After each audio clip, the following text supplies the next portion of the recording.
Hey, it's Heidi Dawson, and this is Wednesday Wisdom, where I interview wildly successful people from across the world, where we get an inside view into what their daily life looks like.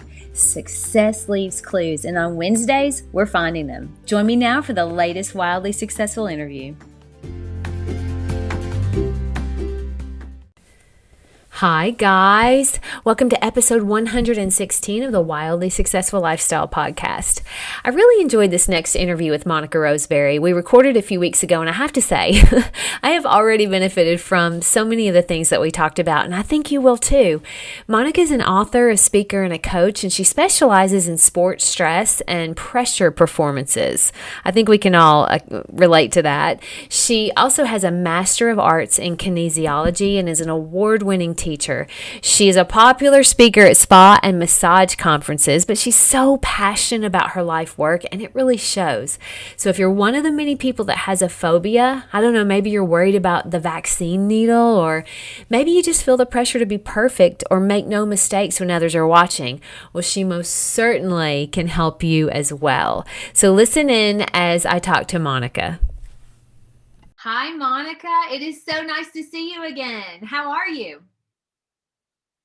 I'm doing great, Heidi. It's so great to be here with you and to get to be a part of this podcast and to be able to reach the amazing people that listen to you. So thank you for inviting me today to talk with you. I'm excited about our topic and the things that you have done and do. And so I'm just super excited about talking about what we're going to talk about today. But so that the listeners kind of know like who you are and what you do, tell us a little bit about that. It's always an interesting question to be asked, who are you? It's a little odd because when I was a child, I died during a surgery. Oh, wow. And what I discovered is that who I am is a little bit different than all the ways that I normally would define myself. So I recognized over time that the who I am is kind of the interesting intro part of where my work comes from. So if you want to hear that part, I'm happy to tell you that part of who I am. Well, yeah. Yes. It's a little different.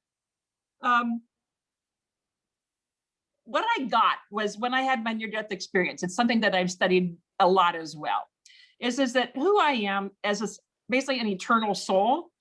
And when you go to the bright light of love, is that I have what I call the 5 laws. Who I am is I am loved and lovable. I'm accepted and acceptable. I am wanted and I am worthy and I am safe. And that's my real eternal self. Now, who the rest of me is basically this eternal soul in what I call the monkey suit, down here on planet Earth, trying to survive, trying to deal with pain, trying to deal with loss and death and survival.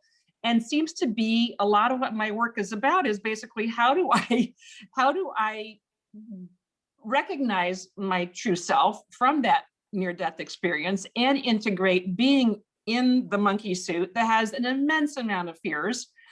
And how do I enjoy being on what I call boot camp Earth?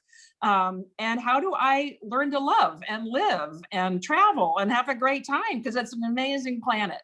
So, wow, that is a lot of who I am and why I do what I do.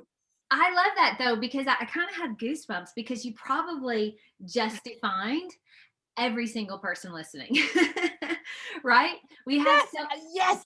It is. Every single one of us, we have fears, we have, this anxiety, and we are, searching for happiness. We're always wanting to just live and get the most we can out of this beautiful world. And I love to, you said eternal love, you're lovable, worthy, acceptable. What was the last one?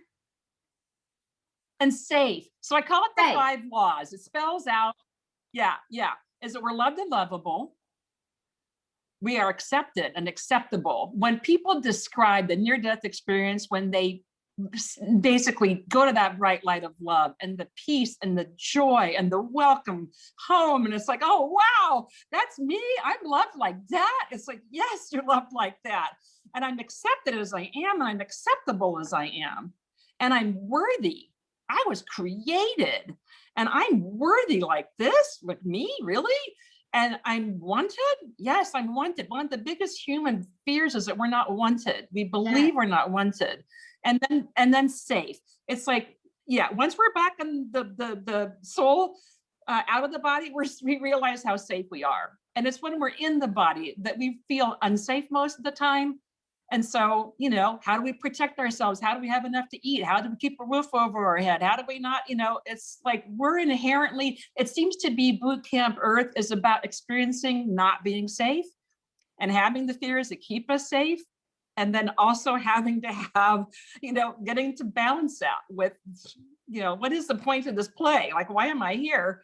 It seems to be this combo of being in the monkey suit that is inherently unsafe, but yet is capable of these emotions and deep love and deep connection. And yet that also has a lot of fear too. Our hearts can be broken. So that seems to be the point of being here, is sort of my experience. So when you ask, who are you? that's a loaded question. So you're talking the monkey suit is our body, right? Yes. Okay, got it. And it's phenomenal. The human body is phenomenal. My background is in massage therapy and energy therapies. I taught anatomy for years. I am stunned at the elegance of the body and its resilience. And yet I also get its fragility. It's a fascinating experience to be in a body, to get how it works, to get why it's designed the way it is. I mean, just to look at the design of a knee, it's like, dang, that's brilliant. When you just see the structuralness, it's amazing. So I have this gratitude and respect for the body, but I also get it's got some instincts and drawbacks that we have to deal with.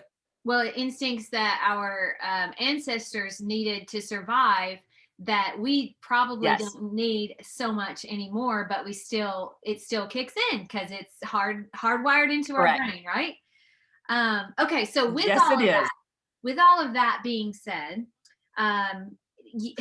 we do live here on Earth, the boot camp Earth that you're calling it, and I'm sure we'll find out why that is. But do you have a daily practice that supports your mindset and your wellness that helps you just kind of navigate boot camp Earth?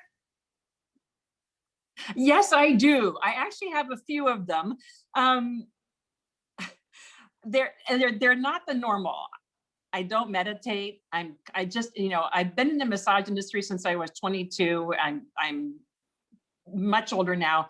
And, I don't do a lot of the normal practices, but I do go outside and take pictures of clouds.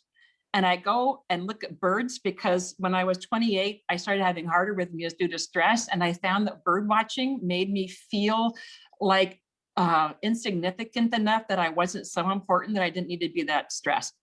Wow. So I take pictures of nature and I go pet the neighbor's dogs. I'm widowed, and so I live by myself. And so people come by with their dogs. I live on a corner and I pet all the neighbors' dogs and they all pull their owners toward me, and that engages in conversation.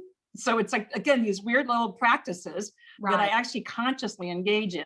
I take pictures of the sunset and the sunrise, and it puts perspective on my life. I write a lot of poetry as sort of my own form of introspection to understand what I'm thinking. And I grew up in the Philippines. My parents were Baptist missionaries there, and there is a practice that I have of sweeping. That if you ever go to the Philippines, you will see a lot of people outside sweeping. And, when I was prepping for talking with you, I swept the whole yard and the whole front and the whole house. And it's like this very strange practice of how I just sort of empty my mind and I'm just happy sweeping. That's incredible. I had another interview that said the same thing. They were talking about sweeping, and part of it is that and it's like you're cleansing your space, which cleanses your mind, which opens it up and makes it. I think that's a great. I love that. It's very satisfying and very fulfilling, and when you're in that space, I think it opens your mind to more things. So, okay, all right. Absolutely, yes. a lot of ideas. I love that. All right. Now, you kind of deal in and we want to talk about some of these phobias and things that are going on. In doing research for talking to you, I read a John Hopkins study that said about 18% of people have an anxiety disorder of some sort. And included in that is phobias. Now, I feel like, and you can correct me, I feel like COVID has made that worse. Have you seen that? Way worse. Yeah. Yes. The ways we normally deal with our anxieties and our fears is through numbing, through distraction, through, other forms of just like avoidance. And with COVID, we have none of those available. Right. Alcoholism is way up. Right. Like whatever tools we have to distract ourselves, to go, whatever. We are basically being forced to be still and inside ourselves.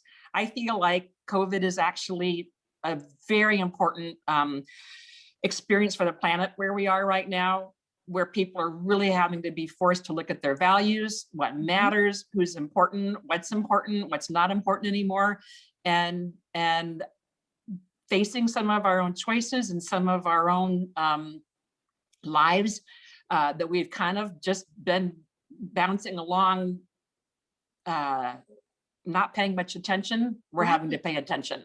That's right.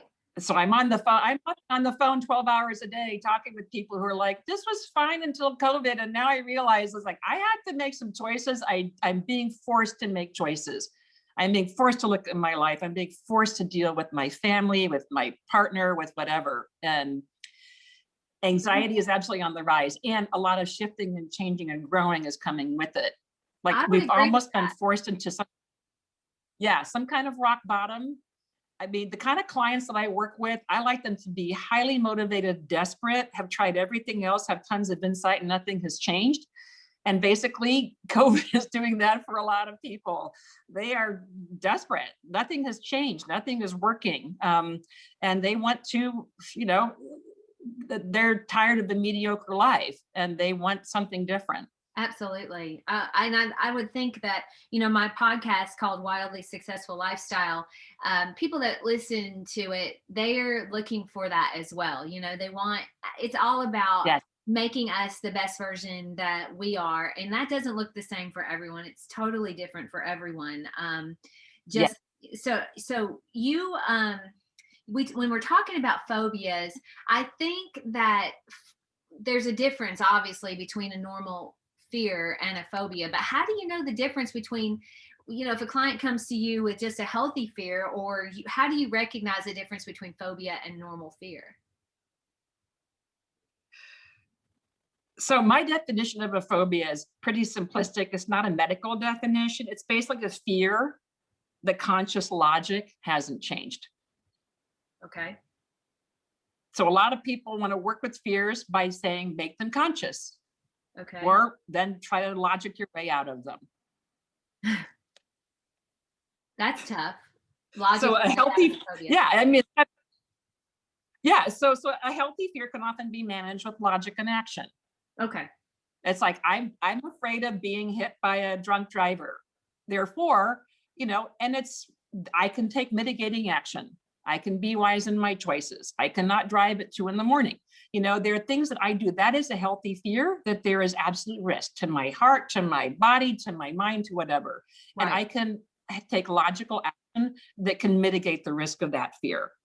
Okay, that's a good answer to the difference between the two. Because, phobias to me a lot of times aren't even logical, So, but you've been specifically working on a needle phobia because of the vaccine, and so many people are terrified of needles. Talk a little bit about that.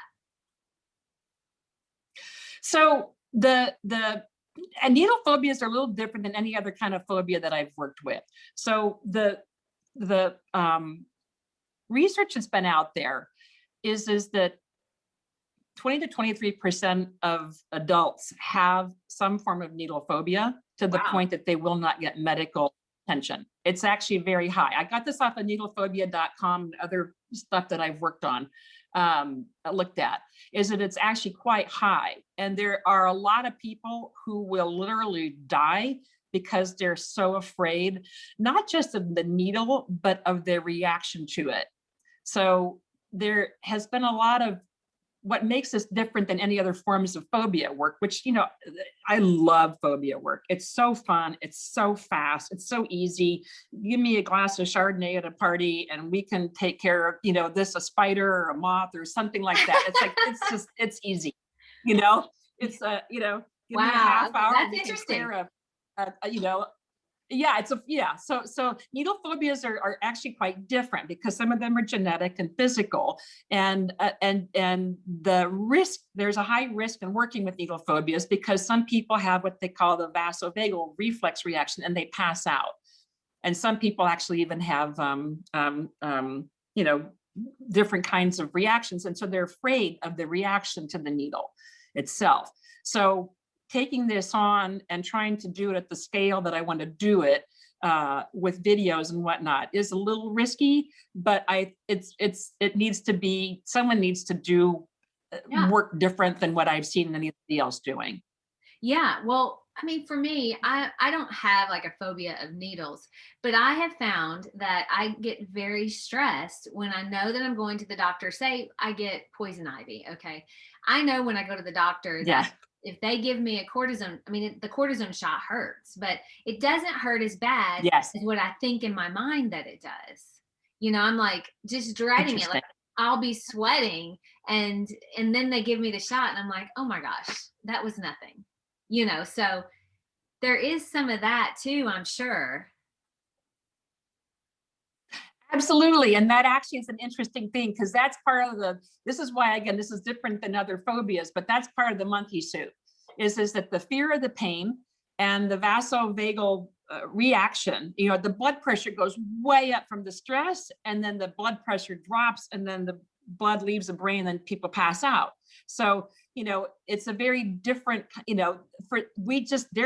there is an inherited genetic DNA driven, whatever, natural fear of having sharp things shoved in our skin. Wow. So yeah. I mean, imagine that. Imagine that. Reactions are different. Yeah. Wow. Okay. So your work on that, like, you're going to create videos and things like that. Is that what you were saying that you were working on, or how do you treat people over virtually like that? That I am trying to figure out because I work with people one-on-one with needle phobias, and some of them have been, it's very simple. I work with first with an image in their mind. This is kind of like exposure therapy, while I use a protocol that I have. So the premise that I work with when I deal with phobias is if I can help a person's body relax while they're exposed to whatever the trigger is, it seems to flip the phobia like that. Okay. So you're changing their patterns, right? So yes. So if I can get the physical body to relax while they're thinking about what they're afraid of, that is usually enough to flip the phobia. That is so interesting to me because you're basically, that's very, I mean, I already can think about that and think, oh, okay, that would work because you automatically, it could be a lifelong reaction by your body of fear. And then if you just change the pattern, all of a sudden you're like, oh, well, it's not so bad. So I can see where that would work. It's like, it seems to be a reset. And it sticks. I mean, I've had a quick story. I had a woman I work with the driving phobia. She had a freeway phobia, basically. And it took a while to figure out sort of the source. There had been what I call instant onset. Something had happened while she was driving and her eyes got weird and then she got really afraid. But there were other things that were sort of more emotional that were behind some of the fears. And we worked on those beliefs that were there, because sometimes there's some core beliefs that I want to see that are holding the phobia in place, because trying to change a phobia like that, sometimes there's a price to pay for changing it. And so I went to, this is the question that I asked, the subconscious logic, because I work with, so to me, everything is logical, whether to the conscious mind is one kind of logic, to the subconscious is a different kind of logic. And so to ask the subconscious, what is the price you will pay for letting go of this phobia? She thought about it for a while and she said, if I start driving on freeways, I'm going to have basically a meaningless, soulless existence. I'm going to have a job just like my dad does, driving around selling like death of a salesman. And I'm going to have a meaningless life if I can drive on a freeway. Oh my. So I had to not only deal with the incident onset, but I had to deal with the real fear that was underneath it, which is that my life will be soulless and meaningless if once I'm driving on freeways, I have no excuse for not getting a quote real job. Wow. So we had to integrate that into the phobia work because that was a different sort of level of what's the price to pay. Here's what's so interesting. She was working on driving on the freeway. I gave her a technique I'll talk with you later about, but she was driving at 2 a.m, coming home from her work. She works at a radio station, found meaningful work, and a deer ran across the freeway and jumped into the driver's side window while she was driving, broke her window, and she drove home, whatever, got her mom, went back to see if the deer was okay. And it's like, and her phobia didn't come back. That was basically, it took me 2 sessions with her, one to clear the meaning and the other just to do the technique so that she could calm herself while she was exposed to the trigger. Wow. Yeah. It usually, I can see it where it usually is something that's deep seated, from childhood, where you have created it such this monster in your mind that someone like you needs to come in and decide. You got to go way back to figure that out though. Sometimes I would think that's incredible. So oftentimes, yeah. Are you concerned at all that, like right now, I think we're creating a phobia of each other. When we go back to wearing masks, are you concerned that people will be afraid of each other? And, I'll tell you from my point of view, I feel like I'm pretty social and I'm not very wary. We travel still. And I notice myself sometimes lately wondering, am I too close to that person? Am I in their space? Or I'll back up if a person I don't know gets into my space. And I don't like that feeling at all. Do you think we're creating a problem here? It's going to be immense. And the price is going to be so high emotionally, physically, psychologically. My background is in massage therapy. And part of why I got into massage therapy is because growing up in the Philippines, everybody held hands. You sit close to your friends. We had very small bubbles. And then when I moved to America, when I was 15, people kept backing up. Like, why are you so close to me? And I'm like, what's wrong? And I realized that Americans have very big bubbles already. They do. Absolutely. Now, and when I used to speak at massage conferences, I trained more than 4,000 students, and I would tell them at the beginning, here's my commitment. My commitment is to changing the culture of touch in America. We have a very weird relationship to touch in this country, and it's causing so many psychological, emotional, physical problems we don't even associate to the lack of touch. Absolutely. Now we're going to add this social distancing, all these kids committing suicide, all this stuff going on. Where is touch being talked about in this realm? So not only are our bubbles going to be bigger, but we're going to be afraid of each other. We're going to be afraid of our germs, and basically close distance and touch now equals death or risk of death. So, if I'm too close to you, I might die. So I'm actually kind of excited in some ways because the trauma that we're experiencing will be languaged by enough people. I'm hoping that the conscious choice to stand close, to actually touch, to hug more, to integrate touch back into our lives, because we've had such this horrible experiment of what the cost of not having touch in close proximity means is that we will consciously choose to be more close and to touch more. That's what I'm hoping. I am hoping that too. I notice myself, when I'm a hugger. Okay. So I love I'm a hugger. Yes. I see you and we're friends, or even Yes. if we aren't friends, and I'll hug you. And so I've Yes. noticed that now I'm kind of like, I'm like, oh, I don't know if are they going to Yes. reject my hug? I don't know. It's just Yes. Yes. so interesting to me because and I don't like it. I And don't we like have it. hug hesitancy. Yes. Yeah. Yes. A hug can be lethal. And Yeah. I saw my sister the other day. We met out of doors and she goes, "You up for a hug?" I'm like, yes, yes, absolutely. Yes, But that's please. because I know the science.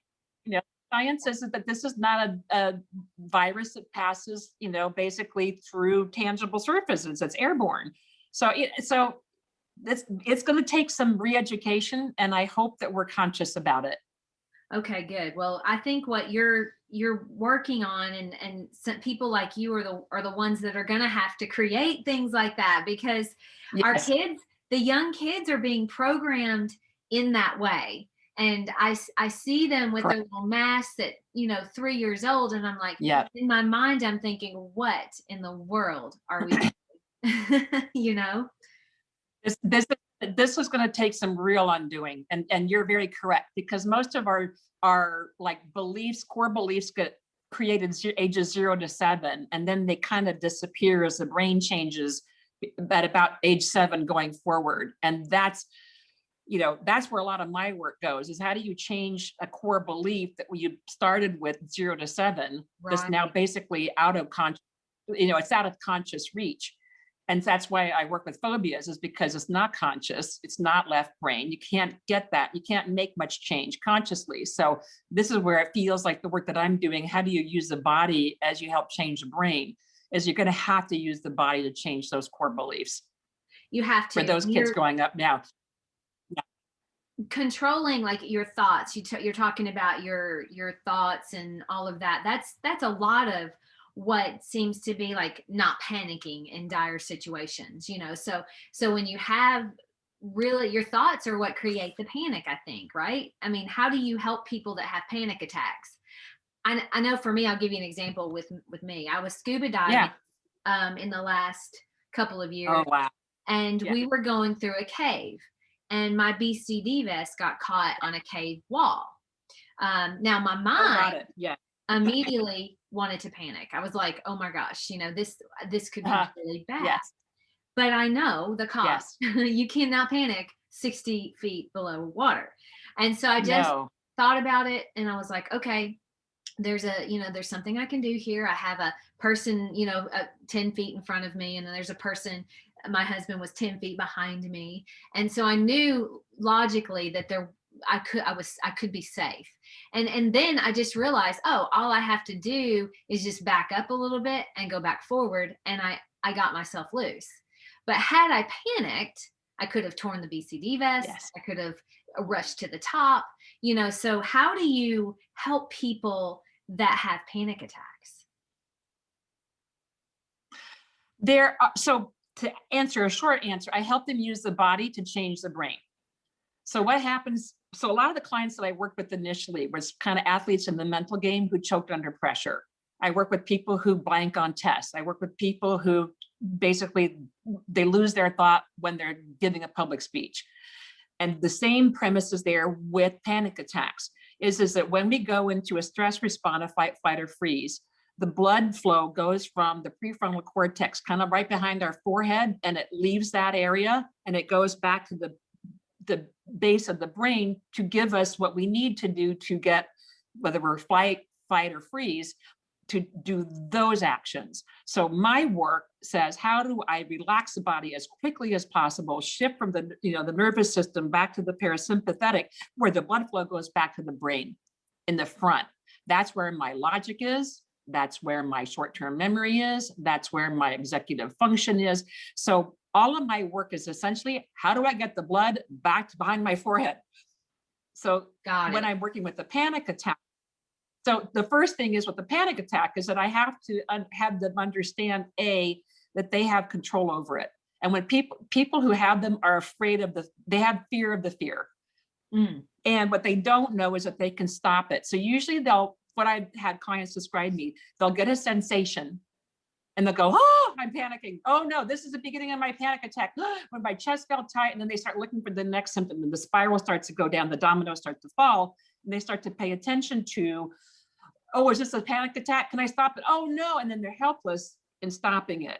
So what I teach them is, if I use now that my brain is basically already shot, I use my body to get my brain back online.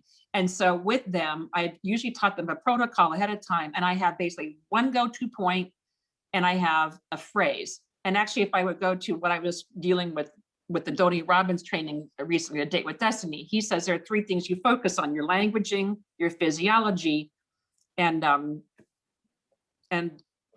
your focus. And so he describes what I basically have people do. I had them tap on the side of their hand. So if they're driving and they start to panic, which is what a lot of my clients have had, they bang the side of their hand, the steering wheel, and they just shouting, I am okay, I'll be okay, I am okay, I'll be okay, I am okay, I'll be okay. I'm changing their languaging, I'm changing their physiology, and I'm changing their focus. Yes. And now they stop paying attention to the sensation that they're having, and the next domino doesn't fall, and it's over.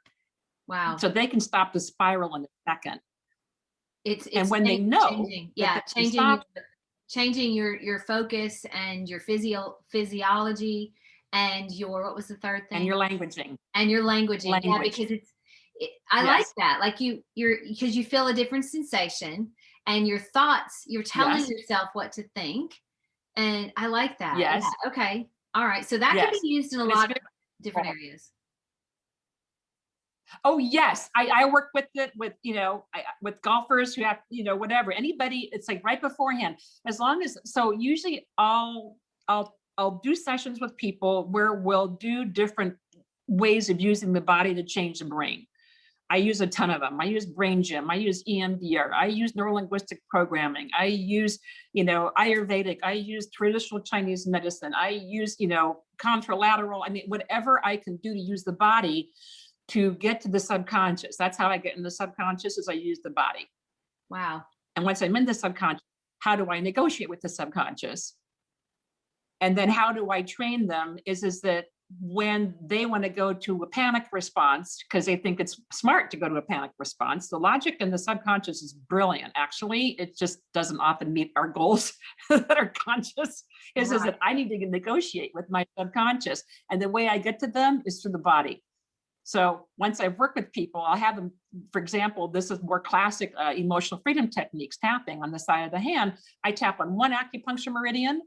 I use my languaging. The languaging that I use is very specific. I am okay is identity. So what my safety committee, or what I call the subconscious mind, I call the safety committee, they want to know that I'm safe. And they want to know that I'm kind of maintaining my identity. So when I say I am okay, that's my identity. And I'll be okay, that's my safety in the future. And it sounds like a very simple statement, but it actually tells my safety committee, my subconscious mind, that I'm going to be okay. Because a lot of the fear around the panic is other people will see me and then they'll judge me. So there's not just the sensation, the panic, there's like, oh no, everyone's going to see me at the meeting panicking, and now I'm going to lose my status in my tribe. So I have to understand, what's my safety committee, what's my subconscious afraid of? I have people that I need to keep, having this image of me, who's in my tribe, what's my identity of myself, and how do I regulate that? A simple phrase, I am okay, I'll be okay. I can go in front of a group now. I can, drive my car now. I can stop this panic attack by using my body, my languaging, shifting my focus. Wow. And then telling my safety committee what I want them to know. I'm okay. I'll be okay. Yeah. They're like, oh, okay. And they go well, that's not, that's not where we were thinking we were going, but okay, we'll, that's good. Again, you're telling, it's language. Yeah. It's controlling your thoughts. And you're saying you're doing that through the body. So that's right. Is there something that someone could do today? I mean, I don't know, could they use that same thing to help them if they're struggling with anxiety or fear? I mean, because right now, if you watch the news or you are alive, maybe, Yes. You're struggling with Yes, yes. something, because there's something new every single day. Yes. It's like something new to be afraid of. Is there something that people can do right now today to help their struggle with anxiety or fear? Yes, there is. Part of it is that it could be just that simple technique for interrupting the panic attack. But a lot of the work that I do is changing core beliefs. And the core belief that I have found right now in this world is a little, it's not what I used to work with my athletes, but right now, the core belief that I'm working off of is the question that Einstein asked: is this a friendly universe or not? And when I can work with my clients and actually get them to see the world through the belief that this is a friendly universe and that what is actually happening right now is therefore, if it's a friendly universe or a friendly God, depending on your languaging, then what's happening is not out of control. And it's actually happening for us, not to us. This is some of Tony Robbins as well. What's happening for us, not to us. And so here's the four beliefs. A, it's a friendly universe. Therefore, it's happening for us personally and well as the globe, not to us. What is happening, we can handle. I can actually handle this. And no matter what I'm feeling, I actually realize I can change how I feel. Wow. That's so powerful. A lot of people that I've been working with, it's yeah. And if you actually get those installed as core beliefs into your body, it changes everything. You can watch I watched the news with such excitement, going like, wow, this is forcing human evolution at a speed we never knew would be possible. Wow. Why do I see the news that way? Because I see it through. It's a friendly universe. It's happening for us. COVID happened for us, not to us. This is one of the most important steps of human evolution we will ever see. We're being forced to our understanding. The chain broke at the weakest link. We have to deal with this as a human global scale now. I'm so excited. Why? Because it's a friendly universe. It's happening for us, not to us. Am I living in delusion and wishful thinking? Yes, one can say that perhaps, but I prefer the way I see the world. Yeah. And that's where my anxiety disappears. Well, and there's this question, and I ask this a lot, on my podcast, I even talk about this, is that what's your option, right? So I believe, yes. And when you say these four things, which I'm going to repeat them because I think they're worth repeating a million times, is that this is a friendly universe. What's happening is happening for me, not to me, for us, not to us. Correct. I can handle this. And no matter what, I can change how I feel or how I think about what's going on. I have goosebumps because every single one of those statements is empowering. Yes, they are. And the changing how you feel, that's a lot of the work that I do with things like tapping or emotional freedom techniques, which there's tons of work out there, is it because people, for example, are so afraid of the feeling of guilt. I'm going to have to do this. And if I don't, and then, I'm going to feel guilty the rest of my life. And I tell you right now, I'm working on what I call the phobia to joy. It's like people are so afraid of having joy, and then they're afraid of having guilt. And there's like, and it becomes what we call permanent and pervasive. It's like my fear of having guilt right now. What if I got COVID and I passed it on to my dad and he died? I will live in guilt the rest of my life, and it will spread out to the rest of my existence. We are so afraid of that, and we don't know we can actually change guilt. We don't know we can actually stop, the emotions and the feelings that we have.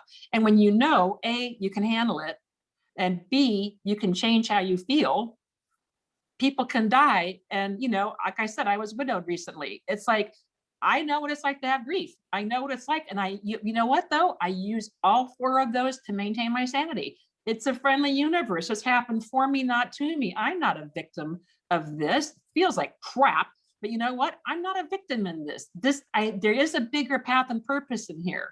I am loved and and it's like, okay, so how do I take circumstances that I'm not too excited to be in, honestly, and transform them so that I get to grow and change and actually contribute what I've learned to other people. Like now I'm starting to see that. How do I change when I have grief? I let it be there and then it transforms or it goes, or, I'm not trapped in grief the rest of my life.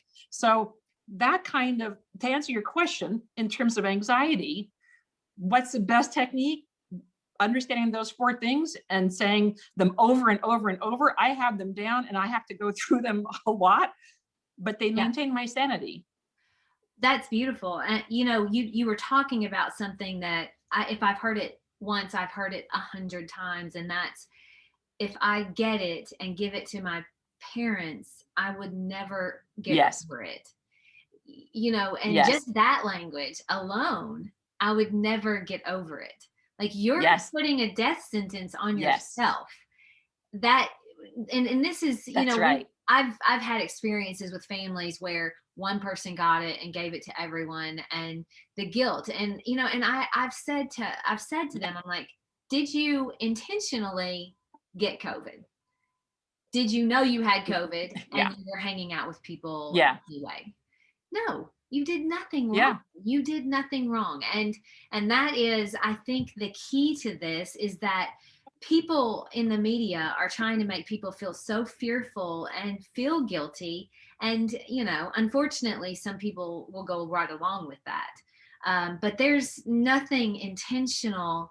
Nobody's intentionally doing anything like that. And I think that that's part of it, too, is that we have to get back to realizing that what you're saying is accurate. Just have a mantra, these 4 things, which I think every single person can benefit from, is what am I always look at things, and I think about this a lot. I look at, and I'm like, what is it? What's working out? What is working out? There's a reason why this is happening. Why is this happening? I'll give you an example. Just recently with our renovation, it was kind of a big deal. We were going to have to change a window size in one of our guest bedrooms to have what we wanted downstairs. And I wasn't happy about that, but I was like, okay, it's fine. So it just worked out where we bought the new window that was going to be a little shorter, and long story short, we're not having to change the window out, and the window, it worked out where it's perfectly going to fit beautifully in our new laundry room. So and I told my husband, I was like, we weren't going to have a new window in our laundry room, and now we are, because that's exactly, the universe always working out in our favor. And he just laughed. He goes, you know what? You're absolutely right. It's a friendly universe, exactly. Monica. It's a friend. And when you get that, you get a really magical life, Yes. Because then you search evidence to validate your belief. Yeah. Yes. Okay. So then this is a question I wanted to talk to you about, because I don't know that anybody doesn't fall prey to this. And that is the anxiety in the middle of the night. I mean, when you wake up in the middle of the night and it seems like your brain just goes, hey, here's what I want you to think about, and it isn't good, and it's worse than you've ever experienced, and this could happen, and this could happen, and then you just go down this rabbit hole. So how do you deal with that? Why do we even do that? Well, I think that because we're usually distracted or numbed out, we're not paying attention. So the only time they're going to get our attention is the middle of the night when we have nothing else to do. Oh boy. So it depends on why we wake up. When people wake up, let's say with a nightmare or something. So I'm just going to start with the nightmare. There's what I call the dream committee in our brains, and they want us to get something. And I see like a nightmare as an opportunity to have a fear show up in our bodies and actually in our fields. And when they're there, and then we apply some of the techniques, like let's say tapping, or like the protocol that I work with, I can now, this is like what I said earlier with phobias. If I'm able to relax myself while I'm in the face of my fear, it flips it. So the nightmare is basically a fear that's now very present in my field. My heart is racing, blood pressure is up. that fear is there. And I go, wow, here's my opportunity. Like, nab it, get it now, tap it out. Even though I have this fear, even though this showed up, I am okay. I'll be okay. And I go into my panic attack. I'm tapping on the side of my hand and I'm saying, I am okay. Even though I have this fear, I am okay. I'll be okay. Even though my heart is pounding about this, I am okay. I'll be okay. And that way it's literally exposure therapy. A nightmare is exposure therapy. So we have the opportunity to get it out of our system like that. Wow. So I see nightmares very differently than people do because the dream committee is trying to help us heal. So that's one thing people up with. Another is that in the middle of the night, again, if we're busy and distracted or whatever, they want us to pay attention to these, and they want us to have this, they want us to see what the fears are. And this becomes a chance to go, oh, I did not know I had this fear. I didn't know this was actually really probably draining energy from me exponentially because it's been sort of in the background. Here's my opportunity again. I wake up in the middle of the night going like, oh my gosh, should I have put money in Bitcoin? Am I too late? Oh, whatever. This is crap that goes through my head, and it's kind of like, I should have bought Tesla when, so these, we all have our different problems. And then I'll go, okay, Monica, wow, this anxiety is here. What belief do I need to believe? Because this is running in the back of my head all day. It's wasting my energy, but I don't know it's here. In the middle of the night, I finally get to hear it. Thank you, Dream Committee, or thank you, body, for waking me up to have me hear this fear. And what is that fear based off of? Oh, there's not enough. My body won't handle it. I might die. Is that symptom, this is, whatever, is this cancer, is my whatever, all these different things pop up. And then I get to look at them and I go, okay, what would I like to believe? Sometimes the friendly universe is enough. I say, you know what, if I look at the evidence, I've never not had enough. I have always had actually a magical life. And even though I'm worried that, my stocks might drop or my investments might go or whatever, I've always been okay. And if push came to shove, I could actually get an RV and live in an RV, which I did for 5 months. And I freaking loved it. So, okay, you know what? Let me now tap that in. I'm tapping on the side of my hand. Even though I'm afraid I'm going to lose my house because my investments drop, blah, blah. You know what? I've always had a magical life. Things have always worked out for me. Wow. Okay, back to sleep. And then I use my body. I calm myself using my body. If you're sleeping beside somebody, there are moves that you can do. Sometimes I'll hold the back of my skull and the forehead, and like I'm literally just holding those points and just talking between my prefrontal cortex, my logical mind, and the fear mind in the back. And I just want them to talk and go, guys, thank you for bringing this fear to my mind. And I'm going to have a conversation, going to have respect. Thank you for warning me about this symptom that I'm feeling in my body right now. And you know what? I'll take care of it. And can I negotiate with you guys that you guys like back off and not wake me up because I need my sleep? Take my breath. Oh, thank you. And then I can go, so those are some of the techniques that I use in the middle of the night. I love that so much. And I'm going to tell you what I love about it. Okay. So for starters, thank you for making me aware of this fear. I like that because if I really think about my nightmares that I've had, I don't have them a lot, but sometimes I've accidentally taken too much magnesium and I have nightmares. And so, I got it. I'm thinking about it now. I'm like, what were they? And I can assume that probably is a fear that I have. And I'm not really consciously aware of it.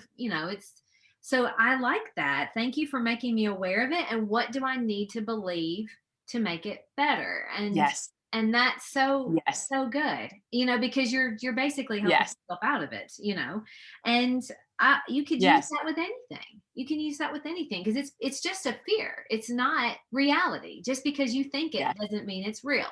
And just because you dream it doesn't mean it's real. That's right. To be a real here's fear. Where it gets very interesting. Oh, yes, absolutely. And real fears, they're valid. So here's what I know about phobias and about fears. Virtually every phobia I work with is the fear of death. Why am I afraid of a bee? It'll sting me. I'll get an infection, an anaphylactic shock, and I'll die. Why am I afraid of an airplane? It'll fall out of the sky and I'll die. Why am I afraid of a bridge? It'll collapse my mind and I'll die. So no one wants to talk about the fear of death.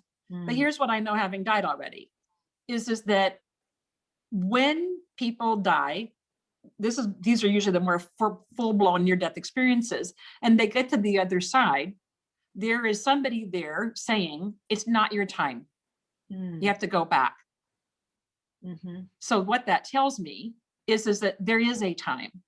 Okay. And when you get that, you live your life knowing that there is a time. I remember working with a woman who was afraid to go out clubbing after those bombs that had blown up in different clubs. Okay. Like, could I go to a concert or a football game? Like, people might bomb this. And I said, here's the deal. The way our souls seem to be rigged, and this is, again, something a near-death experience. When it's your time, it's your time. I would rather be blown up in a freaking club than get hit by a bus in the front of my house. Wow. Like, live it.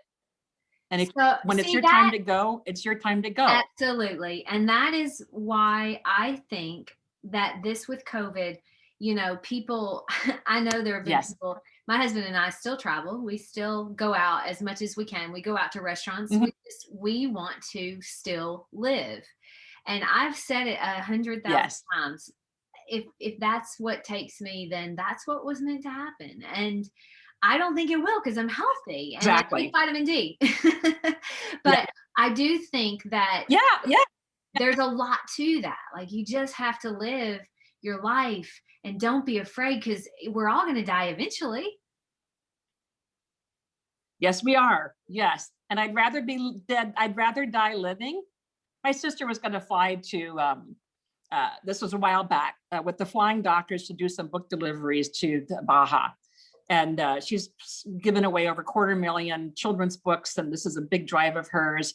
And she goes like, Monica, should I go? And I'm like, Celeste, if you go down in a little plane over Baja, giving books to children, what a great way to go. What a great way. As opposed to, whatever. And and if it's your time, it's your time. Like, go out in a blaze of glory.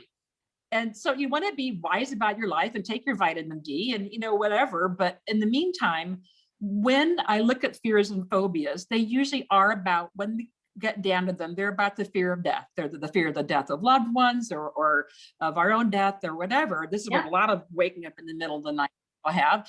And even if I go to, I'm going to take care of myself. I'll look at these symptoms. I'll do some research. And if I'm supposed to go, I'm going to go.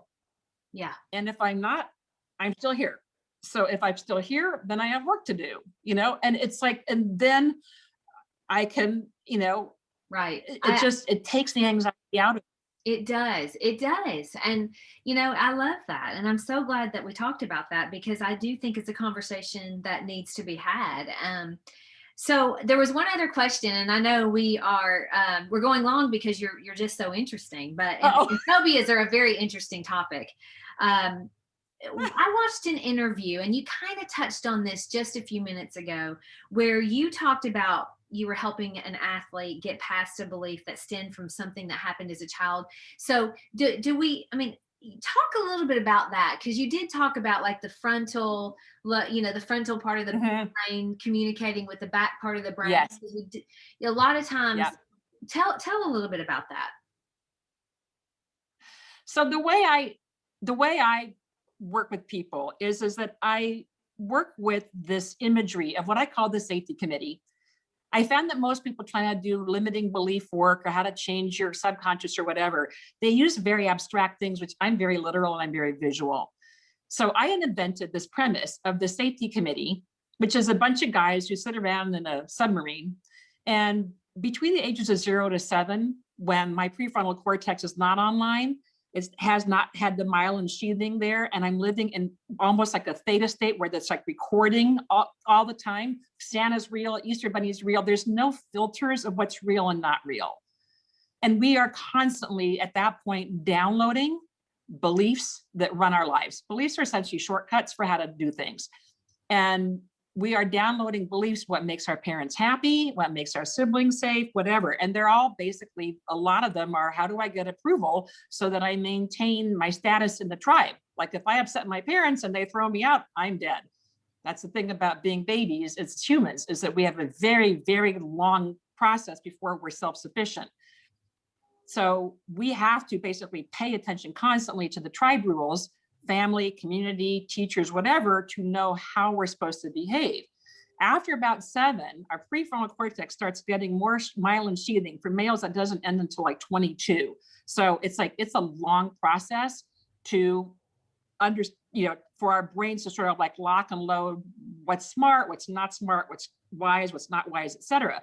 So where most of my work goes is, what are the rules that your safety committee, which I'll call beliefs, downloaded between ages 0 to 7 that are getting in the way of what your conscious goals are?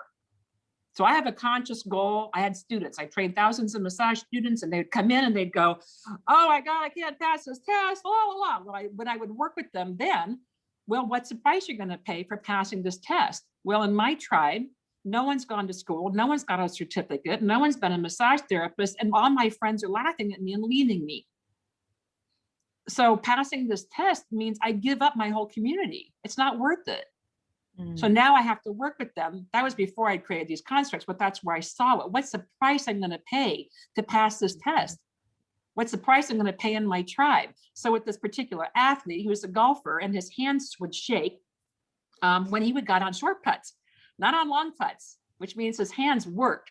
So on the short putt, his hands would jerk and then he would miss. And so I can do traditional sort of phobia work, but I wanted to kind of get why. What part of the brain says that putting the ball in the hole is going to be lethal, essentially? And where he came up with was, when he was about 7, 8, he had a golf coach who was basically a real jackass. And his little mind made up the belief, because we're just in this kind of like download belief, everything's true, no filter state, that if I become a successful golfer, I'm going to be a jackass. Well, he's a good Catholic boy, and his community rules, his family rules, his tribe rules says you got to be a good Catholic boy.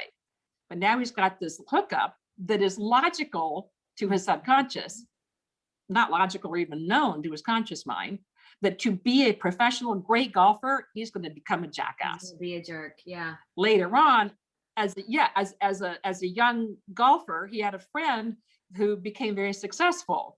And the fame went to his head. He ended up ruining his marriage. He ended up losing his home, access to his children, like everything that mattered to him, he lost. So now he has success equals, yes. So now I'm going to be a jackass and I'm going to lose everything that matters to me. So now I get up to these short putts. And also because there's this identity that he has is that you're not supposed to miss the short putts. You're a great golfer. So now there's this pressure of what the tribe or people around him will think. Now his identity's on the line. And now the brain goes, you know what? Wow, putting the ball in the hole means I become a jackass and ruin my identity, and I lose everything that matters to me, and I risk everybody's approval. Oh, the hands are jerking. It's like, no, ball in the hole. No, don't miss the ball. So when we got those, do you see? I do see. I see the problem. Yeah. Wow. Yes. So a lot of what my work is trying to understand, what does your safety committee believe between ages of 0 to 7 that are in the way of your goals? Wow. And if you change those or fix those or whatever, there's a price to pay. So then then is that price real?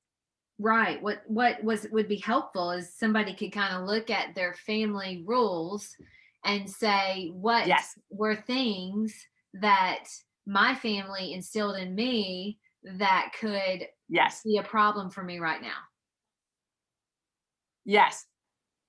So I had this goal of happiness and joy, except that I grew up in a family where mom was chronically depressed. And anytime I was expressive and joyful or loud, she was upset at me. Now I have to repress that joy. And now when I'm older, I want to have joy. The safety committee is like, no, if you have joy, mommy's mad, and mommy throws you out and you die. And it's like, no, but I want to have joy. Too bad. We're in charge. And the safety committee is in charge of everything. Wow. So now I have to negotiate. Safety committee, I want to have joy. They're like, oh, that's really dumb. Girl, no joy, no expressive, no loudness, no baking something. It's like, mommy will throw you out and you'll die. It's like, okay, I'm an adult now. And this is where the negotiation comes along with my safety committee. Now I negotiate. I don't know if you guys know this, but I grew up. They're like, really? When did that happen? And how do I get there? I'm using my body, and I have to say, it's like, I'm not 5. If I make noise and I'm joyful, mommy won't throw me out and I won't die. Right. So, wow. So people go like, wow, get over these fears, get over these things, get over it. It's like, no, it's lethal. It's lethal to our subconscious mind to get up on stage and be seen. I do a seminar called Confident in the Spotlight. And it's like, people are just like, it's lethal to be seen. Wow. And people go, oh, just get over it. We'll do some practice on. No, it's not like that. Mm-mm. No. Well, I have to understand what's the risk. This is all just so fascinating to me. And I am excited to see how all of this works out. How do people find you if they'd like to talk to you, work with you, if they have a phobia or whatever? How do they find you and talk to you? They can go to Monica. They can write me. They can email me at monica@phobiahacker.com.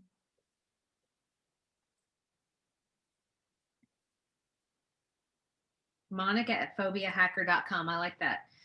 Phobiahacker.com. Yeah. Okay, great. Yes.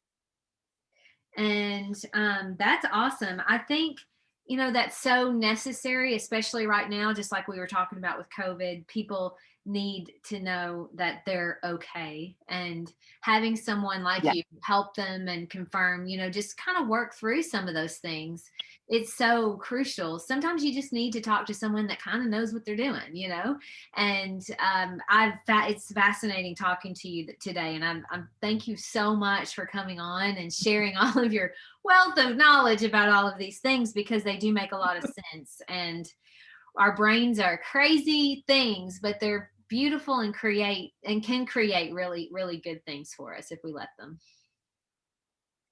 They want us to, parts want us to survive, and parts want us to thrive, and parts want us to evolve and grow and reach our path and purpose and have lives of meaning. Like, how we get those aligned, that's a lot of what my work is. How do I get alignment between my path and purpose, and that why I'm here, and this body that I'm in, and these fears I have? Like, how do I make sense of this? I love it. It's fun work. Yeah. Well, thank you for sharing it with us. I'm so appreciative. Absolutely. And I've thoroughly enjoyed this conversation. It's eye-opening. So I appreciate it. Thank you so much, Heidi, for inviting me onto your podcast and to get to meet you and your listeners. I hope that I was able to give some thought and some direction on how to deal with these hard times. Absolutely. I think everyone can take away something from this, because we all have them. So go to Monica@phobiahacker.com if you'd like to talk to Monica. Thanks, Monica. Bye-bye. Thank you so much, Heidi. Bye. Don't forget to subscribe and share with your friends, because we're just going to keep going bigger and better places together. And I love that about us. Talk to you in a few days.